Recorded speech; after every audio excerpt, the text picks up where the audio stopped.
अस्सलाम वालेकुम friends, welcome back to top smarties. Drama serial Tark-e Wafa. Maryam के साथ जो कुछ हो चुका, अब वो सब कुछ ख़त्म करना चाहती है। अब तो जैसे उसकी बस हो गई, इसीलिए तो सिप्तैन के ऑफिस पहुंच जाती है अपने रेजिग्नेशन के साथ कि मैं अब मज़ीद जॉब नहीं कर सकती। मैं अपना रिज़ाइन लेकर आई हूँ, जो कि आपको एक्सेप्ट करना है। तो यहाँ पर सिप्तैन कहने लगा, हाँ तुम भला क्यों यहाँ पर रहोगी? तुम जिस लिए घर गई हो, तुम्हारा तो मकसद पूरा हो गया। तुम तो सारा सारा दिन घर में रहना चाहती हो। वहाँ पर आसिफ जो है, अब तुम लोगों का ख्याल वही तो रखता है। मरियम को सिप्तैन के अल्फाज बहुत चुभते हैं। आप मुझे ऐसा समझते हैं?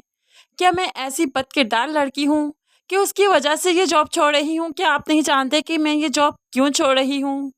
लेकिन खैर, मैं बहस ही क्यों कर रही हूँ? सब कुछ सच आपके सामने एक दिन ज़रूर आएगा, क्योंकि झूठ के पैर नहीं हुआ करते। झूठ पर सच गालिब आ ही जाएगा, मुझे यकीन है। ये कहते हुए मरियम तो यहाँ से चली गई, लेकिन घर जाकर बहुत उदास है। हया को भी सिप्तैन के रवैये के बारे में बताती है, तो हया भी परेशान हो गई कि वो ऐसा कैसे कह सकते हैं। दूसरी तरफ सिप्तैन घर आया तो दीवार पर लगी अपनी और मरियम की शादी की तस्वीर देखी तो आंखें भर आई कि इस रिश्ते को ऐसे चलता हुआ तो कभी नहीं सोचा था जैसे अब चल रहा है। लेकिन खैर, ये सब कुछ अनीला की अनायतें ही तो हैं जो कि सिप्तैन के हिस्से में आई। दूसरी तरफ सजीला को बहुत गुस्सा है मरियम पर कि नदीम जेल की सलाहों के पीछे है और मरियम भी तो गुनहगार है। वो आज़ाद फिर रही है, इसलिए तो उससे मिलने आई कि गुनहगार तो तुम भी हो, तुम्हें भी सज़ा मिलनी चाहिए। तो मरियम कहने लगी, सजीला आप ही प्लीज़ अपनी आंखों से झूठ का ये नकाब हटाए ना, तो आपको सच खूब अच्छे से नजर आएगा। आपको समझ आएगी कि कौन लालची था, मैं या नदीम भाई।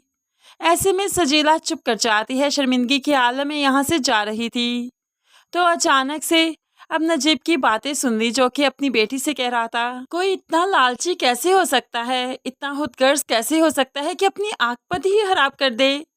बेटा, पैसा तो आनी जानी चीज है, लेकिन रिश्तों को संभाल कर रखना बहुत जरूरी है, अपनी आंखपत संवारना बहुत जरूरी है। ये सारी बातें जब सजीला ने सुनी तो उसे यकीन हो गया कि मरियम की तरबियत ऐसी हुई ही नहीं कि वो इन चीज़ों पर नज़र रखे।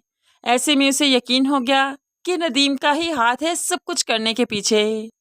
अब तो कोई रास्ता नहीं बचा सिवाय इसके कि अनीला के घर में सजीला वापस आ जाए, क्योंकि नदीम भी अब घर पर नहीं तो अकेले कैसे रहेगी। इसीलिए तो अपने मेके वापस आती है। लेकिन यहाँ पर बहन कौन सी बाहें फैलाए सजीला का इंतजार कर रही है, वो भी तो तानों की दुकान है।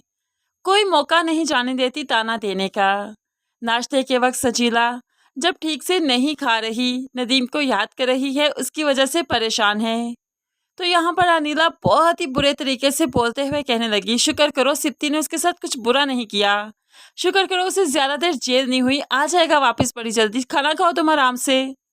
यहाँ पर तो उसे खड़ी खड़ी सुना देती है, लेकिन सजीला चाहकर भी कुछ नहीं बोल पाई, क्योंकि इस वक्त वो अनीला के घर में है। लेकिन यहाँ पर सजीला को खूब अच्छे से अंदाजा हो रहा है कि ये कुदरत ने उन पर आजमाइश डाली है। जैसे कि उसने नजीब की बातें सुनी कि अपनी आकबत संवारना बहुत ज़रूरी है, तो यहाँ पर सजीला ने भी अकल पकड़ ही ली कि वो अपनी आकबत संवारना चाहती है। इसलिए तो सिप्ती को मरियम की हकीकतें बताना चाहती है कि वो वैसी नहीं जैसी हम समझ रहे हैं। और खौफजो के अब जाकर अनीला की सच्चाई भी खुल ही जाए कि सिप्ती का बच्चा ज़ाया करने के पीछे अनीला का हाथ था। और ये जो सजीला अब शर्मिंदा सी हो गई, तो अब वही सारे राज खोलेगी और फिर ऐसे ही अपनी आकबत संवारने की कोशिश करेगी।